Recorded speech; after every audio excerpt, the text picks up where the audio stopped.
আজ আমরা বাস্তব সংখ্যা থেকে বিভিন্ন ধরনের অঙ্কের সমাধান করব। তাহলে আমাদের এখানে দেয়া আছে 1-7 এবং 1-6 মধ্যে মূলদ সংখ্যা লিখি। তাহলে আমাদের দুটো ভগ্নাংশ দেয়া আছে, এই দুটো ভগ্নাংশের মধ্যে আমাদের একটা মূলদ সংখ্যা লিখতে হবে। তাহলে এটাকে আমি যদি x ধরি, এটা হচ্ছে y, তাহলে এর মধ্যে মূলদ সংখ্যা আমার কি হবে? x আর y এর মধ্যে আমাদের মূলদ সংখ্যা হবে কি? x plus y by 2। তাহলে এখানে আমার কি হবে?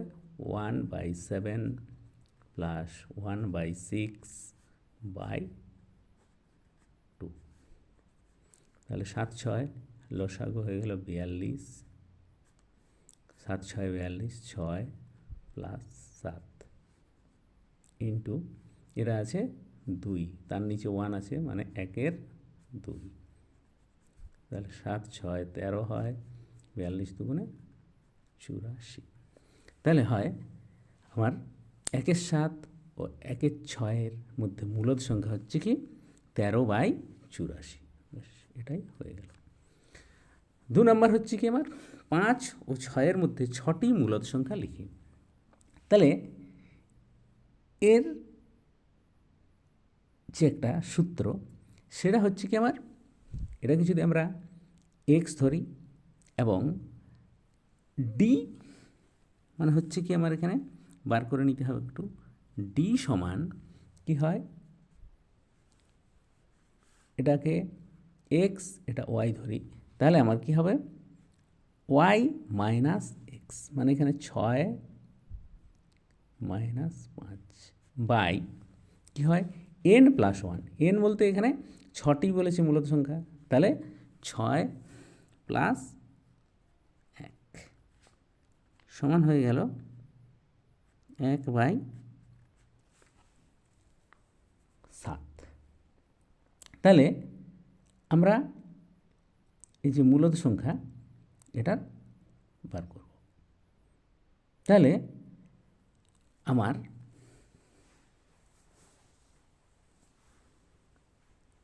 এখানে 5 বলতে আমি লিখতে পারি,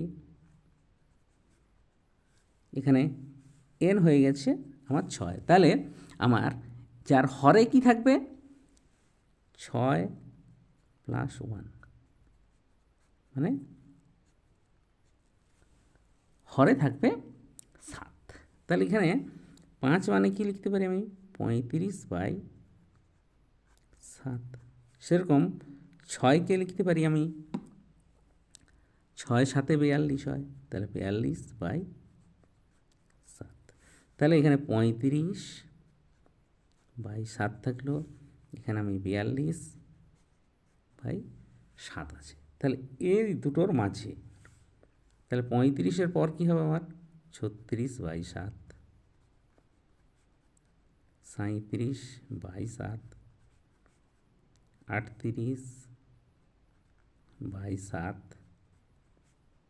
39/7, 40/7, 41/7। তাহলে এই হয়ে গেল আমার মূলদ সংখ্যা। এখানে আমরা কি 6টা মূলদ সংখ্যা আমরা পেয়ে গেলাম। তাহলে এইভাবে অঙ্কটা আমরা করতে পারি। হ্যাঁ, তারপর আমার একটা অঙ্ক দেওয়া আছে, বলা আছে যে √2কে কীভাবে সংখ্যা রেখায় আমরা স্থাপন করব। তাহলে আমরা একটা সংখ্যা রেখা আগে এঁকে নেব। হ্যাঁ, √2কে আমরা সংখ্যা রেখায় স্থাপন করব, তার জন্যে আমার একটা সংখ্যা রেখা আগে এঁকে নিতে হবে। তাহলে এখানে আমার 0, এখানে 1, এখানে 2, এভাবে চলতে থাকে। 3, তেমনি এখানে -1, -2, -3, এভাবে আমরা এটা এঁকে নেব। তাহলে এই √2কে যদি আমাদের সংখ্যা রেখায় স্থাপন করতে হয়, তাহলে এখানে আমরা একটা কী করবো, আগে বর্গক্ষেত্র এঁকে নেব। যার প্রতিবাহুর দৈর্ঘ্য হবে 1 একক। হ্যাঁ, তাহলে এটা 1 একক যদি হয়, এটা 1 একক, তাহলে এর যে কর্ণ হবে সেটা কী হবে, পিথাগোরাসের উপপাদ্য থেকে আমরা পাবো। তাহলে এটা যদি 1 হয়, এটাও 1। হ্যাঁ, তাহলে এখানে লম্ব স্কয়ার যুক্ত ভূমি স্কয়ার, মানে 1 স্কয়ার প্লাস 1 স্কয়ার সমান হয়ে গেল 1 যুক্ত 1 সমান √2। তাহলে এর মান হয়ে গেল √2। তাহলে এখানে আমরা ধরে নেব যে ও বিন্দুটি এখানে 0 নির্দেশ করছে। তাহলে এখানে ও থেকে এ পর্যন্ত এটা হচ্ছে 1 একক, ও থেকে এ পর্যন্ত 1 একক। এবার আমরা একটা এখানে বর্গক্ষেত্র এখানে ও 1 যদি হয়, তাহলে এখানে এটা হচ্ছে বি,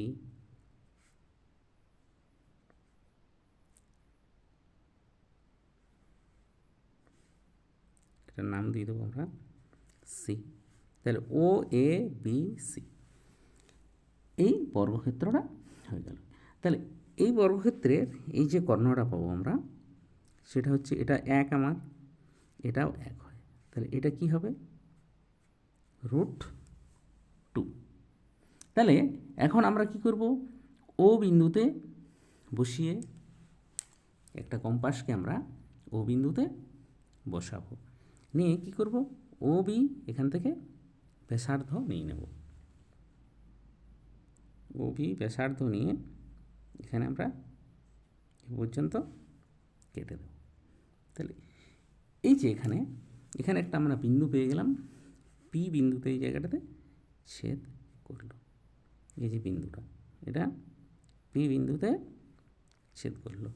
তাহলে এই যে ও পি, ওপিটা হয়ে গেল আমার √2 একক।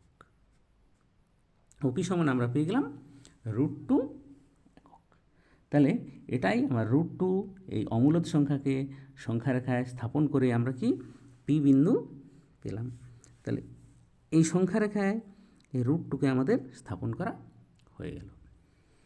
এরপর আমরা সেরকম √5 আছে, √7, এগুলোকে সংখ্যা রেখায় স্থাপন করে নিতে পারি। আচ্ছা, আগের ক্লাসে আমাদের স্বাভাবিক সংখ্যা, মূলদ সংখ্যা, অমূলদ সংখ্যা সবগুলোই আমরা আলোচনা করেছি। আজ আমরা ভগ্নাংশ নিয়ে একটু আলোচনা করব। তাহলে ভগ্নাংশ হচ্ছে কি, এগুলো আমি আগেই লিখে নিয়েছি। কারণ ভগ্নাংশ এটাকে দুই ভাগে ভাগ করা, একটা সামান্য ভগ্নাংশ, একটা হচ্ছে দশমিক ভগ্নাংশ। সামান্য ভগ্নাংশ যেমন 7/2, 2/3 ইত্যাদি। দশমিক ভগ্নাংশ যেমন এটা হবে কি 8.5, 9.3, এগুলো হচ্ছে দশমিক ভগ্নাংশ। এবারে দশমিক ভগ্নাংশকে আমরা দুই ভাগ ভাগ করতে পারি, একটা সসীম দশমিক ভগ্নাংশ, একটা হয়ে গেল আবৃত্ত দশমিক ভগ্নাংশ। সসীম দশমিক ভগ্নাংশ এবং আবৃত্ত দশমিক ভগ্নাংশ। সসীম এ কথার অর্থ হচ্ছে কি, যে ভাগফলগুলো আমার কী হবে, ভাগফলটা মিলে যাবে। ভাগ করবো যখন আমরা, তখন দশমিক স্থাপন করেও সেটা মিলে যাবে, সেটা হচ্ছে সসীম। আর একটা আছে আমার আবৃত্ত দশমিক ভগ্নাংশ। এটা কি, এটাতে একই সংখ্যা ভাগ করার পর বারবার আসতে থাকবে, এই ভাগটা মিলবে না। তাহলে সেগুলোকে বলবো আমরা আবৃত্ত দশমিক ভগ্নাংশ। হ্যাঁ, তখন আমরা সেটাকে পৌনাপৌনিক দিয়ে মিলিয়ে দেওয়ার চেষ্টা করব। এরপর সসীম দশমিক ভগ্নাংশকে দুই ভাগ ভাগ করা হয়, একটা শুদ্ধ সসীম দশমিক ভগ্নাংশ, আর একটা হচ্ছে মিশ্র সসীম দশমিক ভগ্নাংশ। শুদ্ধ একটা, আবার আরেকটা থাকবে মিশ্র। তাহলে এই শুদ্ধ দশমিক ভগ্নাংশ আর মিশ্র দশমিক যে ভগ্নাংশ আছে, সেগুলো শুদ্ধ মানে হচ্ছে কি, সেটাতে পুরোপুরি দশমিক ভগ্নাংশটা আমার থাকবে। আরেকটা থাকছে কি আমার মিশ্র দশমিক ভগ্নাংশ। শুদ্ধ দশমিক ভগ্নাংশ মানে হচ্ছে যেমন 0.4, এরা শুদ্ধ দশমিক ভগ্নাংশ। তেমনি মিশ্র দশমিক ভগ্নাংশ মানে হচ্ছে 2.4। এটা হচ্ছে মিশ্র দশমিক ভগ্নাংশ, এটা হয়ে গেল শুদ্ধ দশমিক ভগ্নাংশ। এরপর আছে আমার আবৃত্ত দশমিক ভগ্নাংশ। তাহলে আবৃত্ত দশমিক ভগ্নাংশ যেমন 0.25 মাথায় পৌনাপনিক থাকবে, 5.93 মাথায় পৌনাপনিক থাকবে। তাহলে এটাকে আবার দুই ভাগে ভাগ করা হয়, শুদ্ধ আবৃত্ত দশমিক ভগ্নাংশ আর একটা হচ্ছে মিশ্র আবৃত্ত দশমিক ভগ্নাংশ। শুদ্ধ আবৃত্ত দশমিক ভগ্নাংশ এটা যেমন আমরা নিতে পারি 0.23, এর মাথায় পৌনাপনিক থাকবে, এর মাথায় পৌনাপনিক থাকবে। সেরকম আছে মিশ্র আবৃত্ত দশমিক ভগ্নাংশ, আবৃত্ত থাকবে কিন্তু সেটা থাকবে মিশ্র, যেমন আমরা 5.93 এর মাথায় আমরা পৌনাপনিক দিতে পারি। এটা হচ্ছে আমার মিশ্র আবৃত্ত দশমিক ভগ্নাংশ। তাহলে এর থেকে যে অঙ্কগুলো আছে আমরা সেগুলো পরের দিন সমাধান করব। তাহলে আজ এই পর্যন্তই, পরের ক্লাসটা তোমরা সকলেই ফলো করবে।